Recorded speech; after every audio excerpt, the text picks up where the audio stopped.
प्रयागराज महाकुंभ में माघी पूर्णिमा पर कल होने वाले स्नान की तैयारियां तेज। भारी भीड़ को लेकर कई जरूरी गाइडलाइंस जारी।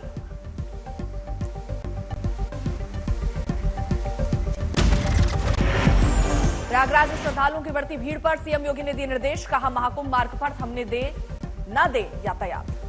मुख्यमंत्री के निर्देश पर एडीएम और एसडीएम स्तर के 28 अधिकारियों की महाकुंभ में तैनाती। कई पुलिस अधिकारियों को भी लगी ड्यूटी। माघी पूर्णिमा स्नान को लेकर ट्रैफिक एडवाइजरी। मेला क्षेत्र में घोषित किया गया नो व्हीकल जोन। बाहरी गाड़ी रूट पर बनी पार्किंग में ही होंगी पार्क। जरूरी सेवा में लगी गाड़ियों को मिलेंगी छूट। ट्रैफिक जाम के हालात को संभालने में प्रशासन के छूट रहे हैं पसीने। बिगड़ते हालात को देखते हुए एडीजी लॉ ऑर्डर को भेजा गया प्रयागराज। महाकुंभ में भारी भीड़ से स्थानीय लोगों की बड़ी परेशानी। घरों में कैद रहने को मजबूर लोग। प्रयागराज शहर के साथ एंट्री पॉइंट पर कई किलोमीटर लंबा जाम। गाड़ियों के सैलाब से शहर बेहाल। प्रयागराज में भारी भीड़ को देखते हुए रेलवे ने ट्रेनों की संख्या बढ़ाई। रेल मंत्री अश्विनी वैष्णव खुद कंट्रोल रूम में ट्रेनों का लेते नजर आए जायजा। मध्य प्रदेश से भी प्रयागराज जा रही सड़क पर लगा 15 किलोमीटर तक जाम। मुख्यमंत्री मोहन यादव ने एहतियात बरतने की अपील की।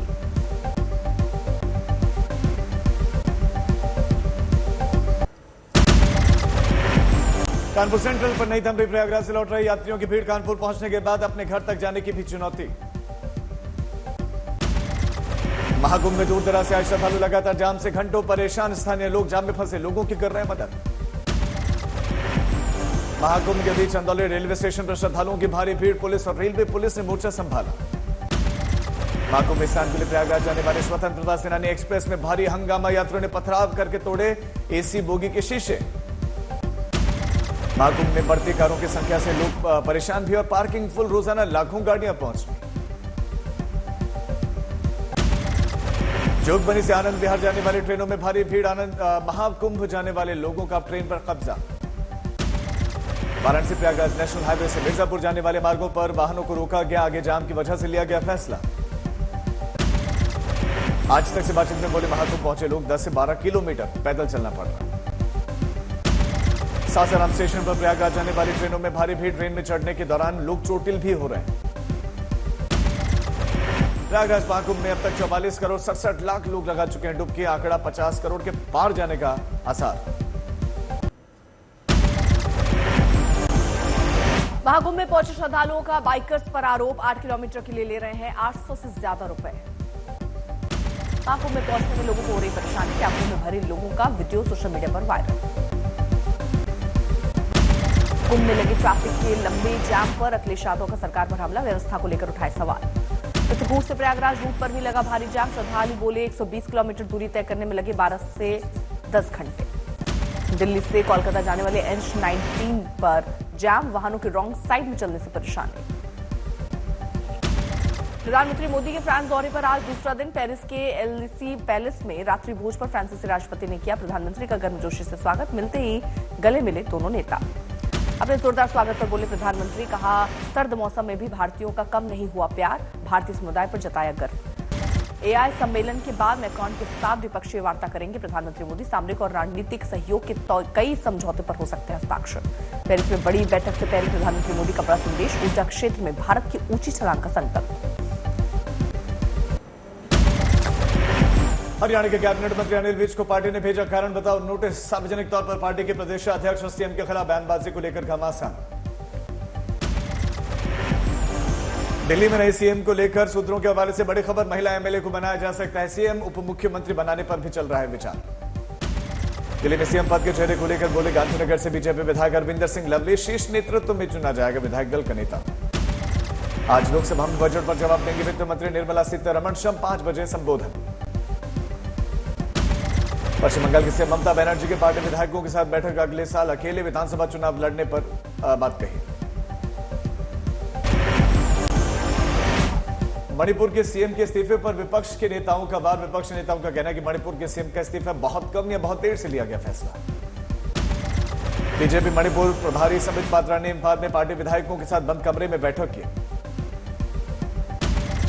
मणिपुर के राज्यपाल अजय भल्ला मंगलवार को दिल्ली में गृह मंत्रालय के अधिकारियों से मुलाकात करेंगे। दिल्ली चुनावी नतीजों पर शिवसेना ने सामना में सीधे कई बार साधे। लिखा कि आप और कांग्रेस दोनों ने एक दूसरे को खत्म करने के लिए लड़ाई लड़ी। संजय राउत ने बीरेंद्र सिंह के इस्तीफे पर भी बीजेपी पर साधा निशाना। बोले अविश्वास प्रस्ताव लाने की तैयारियां चल रही थी, इसीलिए त्यागपत्र दिया। जम्मू कश्मीर के मुख्यमंत्री उमर अब्दुल्ला ने गृह मंत्री अमित शाह से मुलाकात की। बोले जम्मू कश्मीर को राज्य का दर्जा, सुरक्षा, वहां की स्थिति और बजट सत्र पर हुई बात। जामिया में एक आरोपी को पकड़ने गई पुलिस से भिड़े आप विधायक अमानतुल्लाह खान। बहस के बीच आरोपी हुआ फरार। सरकारी काम में बाधा डालने के आरोप में केस दर्ज। जेपीसी के पास किए गए वक्फ बोर्ड संशोधन बिल को 13 फरवरी को लोकसभा में टेबल करेंगे जगदम्बिका पाल। सूत्रों के हवाले से खबर। सांसद इमरान प्रतापगढ़ी के खिलाफ भड़काऊ गाने का विवाद। सुप्रीम कोर्ट ने पुलिस एफआईआर पर उठाए सवाल। सुप्रीम कोर्ट ने करीब 25,000 शिक्षकों, स्कूल कर्मियों की नौकरियां रद्द करने के कलकत्ता हाईकोर्ट के आदेश के खिलाफ याचिकाओं पर फैसला सुरक्षित रखा। इंडिया गॉट लेटेंट शो के सेट पर मुंबई पुलिस ने दौरा किया। एनएचआरसी सदस्य ने यूट्यूब को पत्र लिखकर वीडियो हटाने का आग्रह किया। यूट्यूबर रणवीर की विवादित टिप्पणी पर महाराष्ट्र के सीएम देवेंद्र फडणवीस ने भी दी प्रतिक्रिया। बोले सबको बोलने की आजादी, लेकिन हर किसी को मर्यादा में रहकर बोलना चाहिए। शिवसेना ने यूट्यूबर रणवीर को चेतावनी देते हुए कहा, उन्हें अभिव्यक्ति की स्वतंत्रता का दुरुपयोग नहीं करना चाहिए। संभल में अमेरिका में भारतीय निर्वासितों के साथ व्यवहार के विरोध में डोनाल्ड ट्रंप का पुतला फूंका गया। पुलिस ने पुतला फूंकने वालों को हिरासत में लिया। समस्तीपुर में इंडियन मेडिकल एसोसिएशन की शानदार पहल, जटिल बीमारियों के लिए जागरूकता अभियान चलाया। जम्मू कश्मीर के बारामूला में सांसद राशिद इंजीनियर को संसद सत्र में शामिल होने के लिए सशर्त 2 दिन की कस्टडी पैरोल मिली। मीडिया से संपर्क करने पर पाबंदी। जम्मू कश्मीर के सोनमर्ग, गुलमर्ग समेत कई इलाकों में ताजा बर्फबारी की शानदार तस्वीरें सामने आई। चारों तरफ बर्फ की सफेद चादर बिछी, पर्यटक खुश। कॉमेडियन कपिल शर्मा पहुंचे भोपाल से मोहन यादव से मिले। मध्य प्रदेश के इंदौर में बीएसएफ का इंटर फ्रंटियर शूटिंग कंपटीशन महानिदेशक दिलजीत सिंह चौधरी ने उद्घाटन किया। यौन शिक्षा पर लिखी हुई किताब का विमोचन, लेखक चेतन भगत मौजूद रहे। जम्मू कश्मीर के राजौर में सीआरपीएफ की पहल, स्थानीय लोगों के लिए लगाया free medical health checkup camp.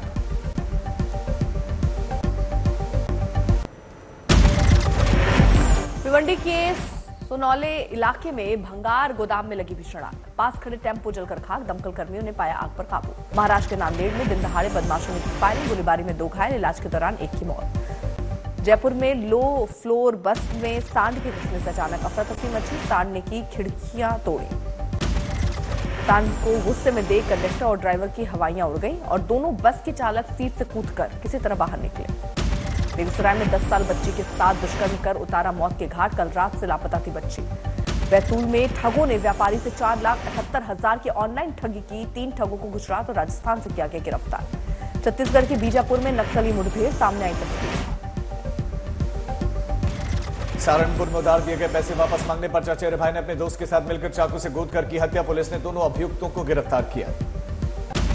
UP के अमरोहा में छात्रा से छेड़छाड़ और मारपीट करने वाले आरोपी सीएचओ गिरफ्तार, कोर्ट में किया गया पेश।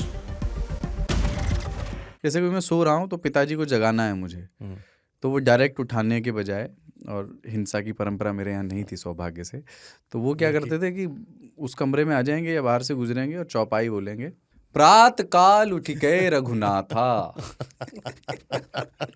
मात पिता गुरु नावई माता।